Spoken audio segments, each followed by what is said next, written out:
I'm Nima Rajan. A majority of Canadians are on board with the federal government's plans to tackle climate change. According to a new poll by Leger and the Association for Canadian Studies, almost 70% of respondents say they agree with the government plan to cap and reduce pollution from the oil and gas sector with a target of net zero by 2050. 50% say former environmental activist Stephen Guilbeault is a good choice as Environment Minister. Conservative leader Erin O'Toole faced repeated questions about COVID-19 vaccination policies as he announced his shadow cabinet this morning. Pierre Poilievre is the party's finance critic. Calgary MP Michelle Rempel-Gardner is moving from health to natural resources, and Manitoba MP Candice Bergen remains deputy leader. Mr. O'Toole left out former leadership rival Leslyn Lewis and Ontario MP Marilyn Gladu, both of whom Mr. O'Toole acknowledges have made unhelpful comments about vaccines. A mayoral candidate in Quebec City delivered a premature victory speech on Monday to cheering supporters. TVA and Radio-Canada declared Marie-Josie Savard the next mayor of the Quebec capital. This was after she jumped to a commanding lead about 30 minutes after polls closed. However, rival Bruno Marchand took the lead by 11 p.m. TVA and Radio-Canada both apologized. Statistics Canada says over 19,000 Canadians died during the COVID-19 pandemic. This is more than would have been expected had the pandemic never happened. According to provisional data, approximately 19,488 more Canadians died between March 2020 and July 2021. However, some lives may have been spared by other causes. This includes public health measures that prevented influenza from spreading as usual last year. A state of emergency has been declared in Yukon. This as health officials say there has been a dramatic increase in the spread of COVID-19. Starting this Saturday, a new series of public health rules are being rolled out, including a proof of vaccination requirement. The proof of vaccination system will be used for a number of services, including restaurants, bars, gyms, and ticketed events. Territorial officials say Yukoners are strongly encouraged to adopt the measures immediately. While some provinces have already rolled out COVID-19 booster shots, this morning, Health Canada approved third shots of Pfizer-BioNTech's vaccine for everyone over the age of 18. It is to be given at least 6 months after the first 2 vaccine doses. Most boosters so far have been given to the immunocompromised, people of advanced age, people in long-term care, Indigenous populations, and frontline health workers. They are also recommended for people who receive 2 doses of Oxford AstraZeneca. Quebec's northern Nunavik region is facing a worsening COVID-19 situation. Health officials reported 30 new cases on Monday. The region is home to 14 Inuit communities. The territory has 259 active reported cases. Quebec's Public Health Institute says Nunavik is the most affected part of the province. It has about 1,450 active COVID-19 cases per 100,000 people.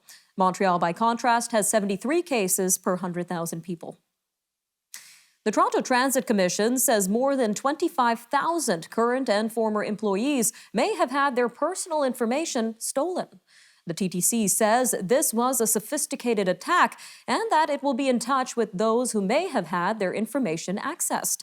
The transit agency says it is also investigating whether customer and vendor information was stolen. The TTC says the incident resulted in some of its servers being encrypted and locked. This led to a loss of multiple systems. A security expert in Ireland says he is surprised by Newfoundland and Labrador's decision to keep quiet about the cyber attack that has crippled its healthcare system.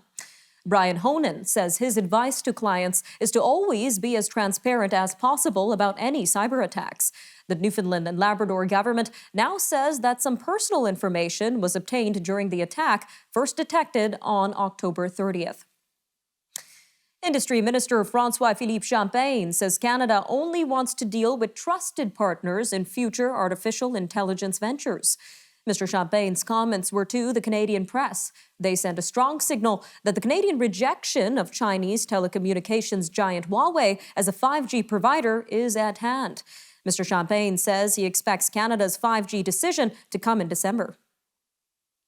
An Ipsos poll has found more than 70% of Canadian journalists report they have been harassed in the past year. Cyberbullying was by far the most common.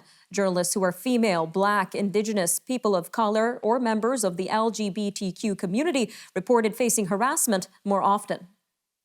All right, we'll be back after a short break. Stay with us.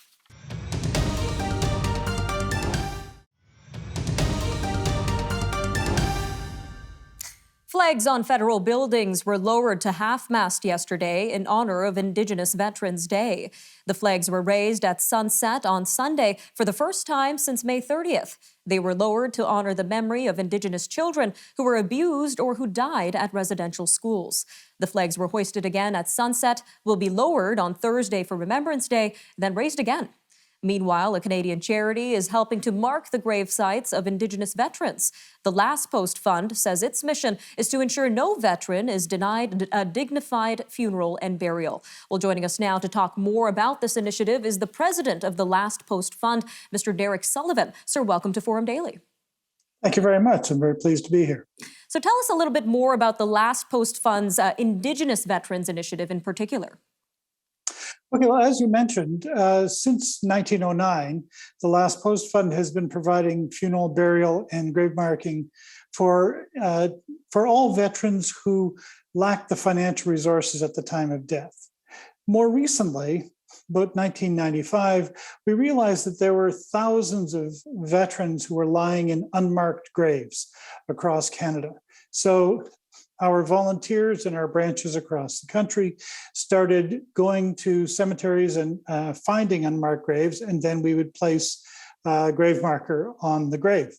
We were finding that it was often more difficult to find Indigenous veterans' graves, often because they were living in more remote communities, and the cultural connections were not necessarily there, and so we thought, well, we have to find a specific or special way to really find those graves, because we were quite sure there were many Indigenous veterans who were also in unmarked graves. So we assigned an individual to reach out to Indigenous communities across the country and find Indigenous researchers in those communities who could assist us in finding those unmarked graves. So we do two things. When we find an unmarked Indigenous veteran's grave, as we do with other unmarked veterans' graves, we will provide a grave marker for the grave. But in addition to that, where the Last Post Fund has already provided a marker for an Indigenous veteran's grave, we will also now add their traditional name to the Indigenous veterans marker. And the same goes for the unmarked graves, of course, where we can provide the Indigenous veterans name, traditional name, on the marker as well. So that's what we've specifically been doing with that. And we started that about a little less than 3 years ago, and it's been quite successful. We have already identified over 270 unmarked Indigenous veterans' graves, and we have either placed markers or have them currently on order for about 130 of those 270. And we've made connections with Indigenous communities across the country, and we have 23 Indigenous researchers who are assisting us in finding veterans' graves across the country. So as well, we've already been having requests for traditional names in six Indigenous languages. All right, sir, just about 1:30 left in this interview. I'm going to jump to another question here. Tell us a little bit more about the importance of a final resting place for veterans in particular. Well, it's important that we commemorate, that we remember the service of those who have stepped forward and joined the Canadian Armed Forces in times of war and in times of peace. And the most tangible way to remember that service of a particular individual is ensuring that when they do ultimately pass away, that their grave is marked by name and that their community, their family can remember them and recognize them as someone who served the country. All right, Mr. Sullivan, thank you again for joining us today on Forum Daily and sharing your important message. Thank you very much. I'm most happy to do it anytime. All right, we'll be right back after the break with a look at Canada and the world. But first, an interview with former International Trade Minister and consultant Stockwell Day when we come back. So stay tuned. More news from around the world on the Forum Daily News coming up after a very short break. We'll be right back.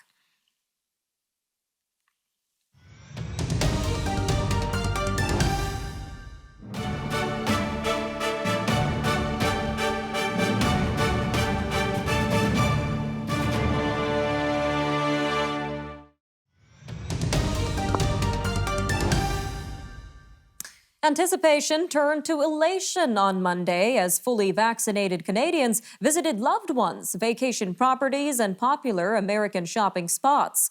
The U.S. finally eased southbound travel restrictions along the world's longest non-militarized land border. However, the Canadian government still requires those entering or re-entering the country to show a negative PCR test. This while Canadians in Cuba may be affected by rising unrest in the country. And at the same time, Global News has reported that for the first time, Global Affairs Canada has released a list of countries where Canadians are most often killed. With us now is former International Trade Minister, Mr. Stockwell Day, who comes to us from New York City. Sir, welcome back to Forum Daily. Hi, Nima. Good to be with you. Now, let's start with the U.S. land border reopening for Canadians for non-essential reasons. What have you been seeing around the U.S. land border so far? Well, on the Canadian side, for sure, people very excited and somewhat the same in the U.S. I mean, just the thought you can travel, whether they want to do short-term, it's not just short-term shopping or longer-term holidays, but there's so many, people are not aware, so many athletic events between schools and cultural events. So I can tell you it's overall pretty close to elation that people can be traveling again across those land borders. And we've been hearing a lot of criticism around the requirement for a negative PCR test to re-enter Canada. So we know the government is reviewing this PCR test requirement. What do you expect to happen with it? I'm going to be optimistic on that one, Nima, and say that they will move away from that because so many of the countries around the world are satisfied with the rapid antigen test. The PCR test, of course, is more expensive. It takes more time to get results. So let's keep hoping and keep calling your MPs and inform them that this would be a very good thing. It's a bit of a financial burden to many of the families that are traveling back and forth to have to get that PCR. All right, sir, about 3 minutes left here, but let's jump to this list here by Global Affairs Canada, a list of countries where Canadians are most likely to be murdered. So some very interesting information here. What are the main takeaways? You know, I've long been pushing and advocating for that to be public, those lists.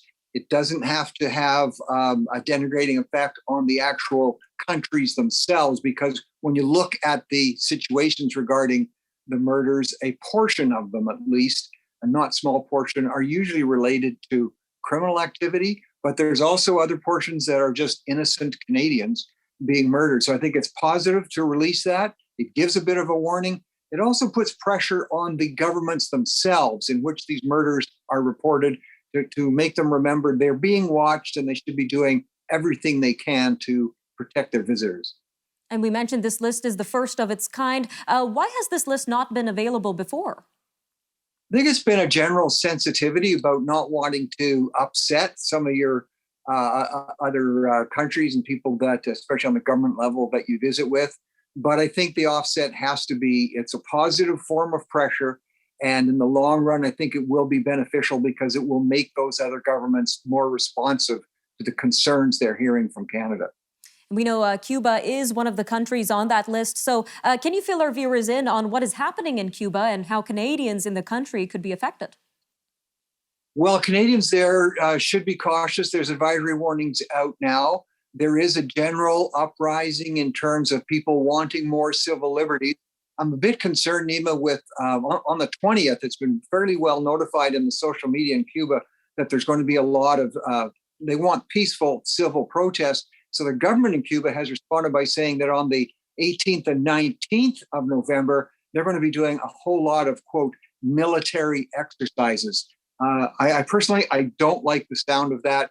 And I'm hoping that our government will send advanced signals of caution to the Cuban government to allow their citizens to have these peaceful protests. Probably not a great time for Canadians to be in Cuba over the next week or two, certainly. Some very concerning information there, Mr. Day. Another thing, Ethiopia. So we know advocates for the Tigrayan community in Canada are asking for the government to step in and protect Tigrayan people in Ethiopia. What is happening there? About 45 seconds left here. Well, they have reason for concern. The activity is from the north, and for some period of time now, UN supplies to the poverty-stricken areas in the north are not getting through at all. And it's you're talking about 8 million people or so in the north. They're literally starving, and some of them are on the march to the capital right now. And we don't like the sound of what the president, Ahmed, is saying. He's talking a week ago. He's saying we need to stop the marchers. Now he's quoted as saying, I hope it's not true, but he's quoted as saying, let's bury them. And this is a very tense time in Ethiopia right now. We'll definitely have to keep an eye out for that. Mr. Day, thank you again for joining us on Forum Daily. Thanks for your questions. All right, stay tuned, everyone. We will be right back after a short break.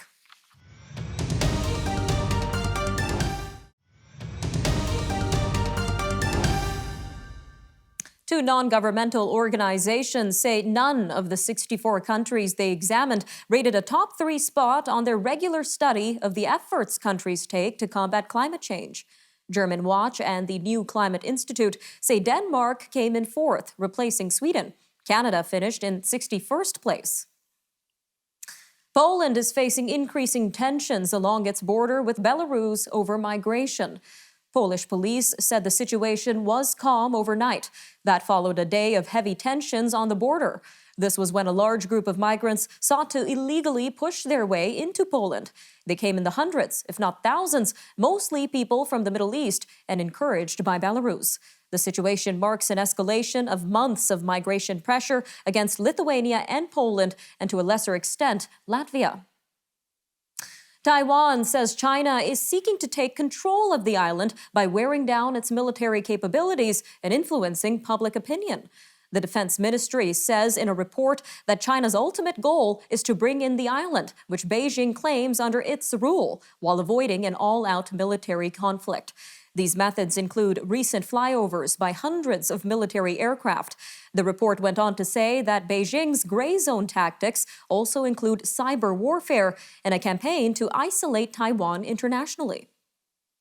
Well, November 9th is the 83rd anniversary of the anti-Jewish program called Kristallnacht, or the Night of Broken Glass. This is when Nazis, with ordinary Germans among them, terrorized Jews in Germany and Austria. They killed at least 91 people, vandalized about 7,500 Jewish businesses, and burned over 1,400 synagogues. Austrian officials are set to inaugurate a wall of memories today in Vienna. It will have the names of 64,000 Austrian Jews who were murdered during the Holocaust. Romania's main hospital morgue does not have room for the dead anymore amid a COVID-19 surge. Hundreds of people have been dying each day for the past 2 months in Romania. It has been among the hardest hit in the current virus onslaught raging throughout Central and Eastern European nations. Experts have blamed the soaring deaths on the low vaccination rate in Romania. This was where about 40% of the population has been fully vaccinated, which is far lower than the European Union's average of 75%. COVID-19 deaths in Russia have hit a new record. This is just 2 days after a 9-day non-working period ended in most of the country's regions. More than 1,200 COVID-19 deaths were reported today, alongside 39,160 new cases. A storied American company founded in 1892 is dividing itself into 3 public companies. The move may signal the end of the conglomerate era. General Electric's 3 public companies will focus on aviation, healthcare, and energy. During the late 1990s boom, GE's rising stock price made it the most valuable company in the world. But the financial crises of 2007 to 2008 revealed its exposure to risk, leading to a radical transformation of the company in 2015. Arizona Congressman Paul Gosar is facing criticism after tweeting an animated video. It included altered animation showing him striking Congresswoman Alexandria Ocasio-Cortez with a sword. In a tweet Monday night, Ms. Ocasio-Cortez said Mr. Gosar shared a fantasy video of him killing her. She adds he will not face consequences. The roughly 90-second video is an altered version of a Japanese anime series. In one scene, Mr. Gosar's character is seen striking one made to look like Ms. Ocasio-Cortez in the neck. Chilean President Sebastian Pinera has been impeached by the lower house of Chile's Congress. It sets up a trial in the nation's Senate over allegations revealed in the Pandora Papers that he favored the sale of a family property while in office. It's unlikely he will be removed by the Senate, where the opposition has only 24 of the 29 votes needed to remove a president. Two leading international rights groups have urged Sudan's military to release government officials, activists, and others detained during the army's coup last month. Human Rights Watch and Amnesty International also appealed for an end to further arbitrary arrests on Tuesday. The Sudanese military seized power on October 25th. It dissolved the country's transitional government and detained more than 100 government officials and political leaders. Soccer star Marcus Rashford was honored for his efforts to provide free meals to disadvantaged children. This was to persuade the government to extend free meal vouchers to vulnerable young people. His efforts benefited over 1 million children. All right, I'm Nima Rajan, and that'll do it for your look at national and international news for today. Take care, Canada. We'll see you next time.